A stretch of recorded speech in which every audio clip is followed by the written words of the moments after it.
Moi, mon truc, c'est le jardinage. Mais pas n'importe quel type de jardinage. Le but de ma thèse, c'est de comprendre comment faire pousser des légumes dans l'espace. Alors quand je dis ça, en général, on me regarde avec un sourire mi-gêné, mi-intrigué. Et à quoi ça sert de faire pousser des légumes dans l'espace ? C'est pour nourrir les astronautes. Je m'explique. Quand vous partez en vacances, vous avez deux solutions.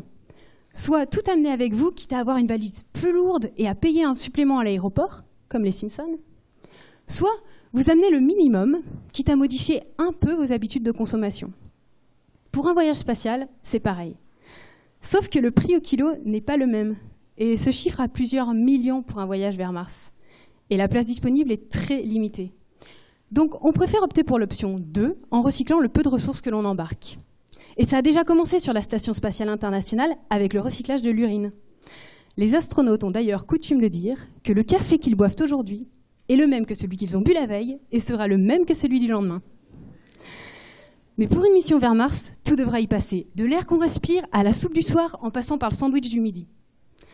Et pour réaliser cette prouesse, les scientifiques et ingénieurs du monde entier ont décidé de créer un écosystème artificiel. Des microbes dégradent les déchets organiques de l'équipage.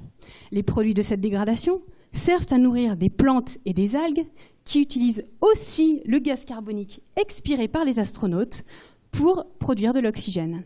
Ainsi, l'atmosphère est régénérée et on a produit de la nourriture. Mission accomplie.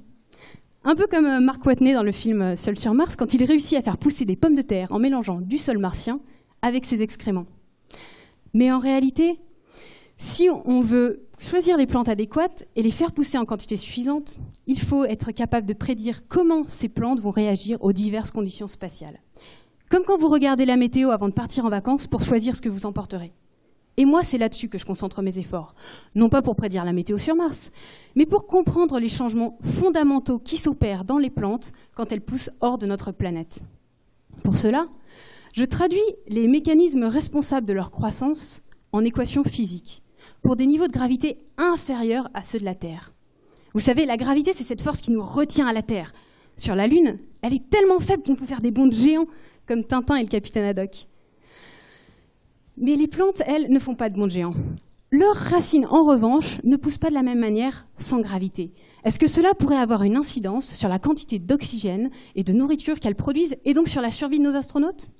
Réponse dans 1 an et demi. En attendant, entraînez-vous à voyager léger et pensez à recycler, pas seulement en prévision de votre futur voyage vers Mars, mais aussi et surtout pour nous permettre à tous de déguster des légumes frais le plus longtemps possible sur notre bonne vieille Terre.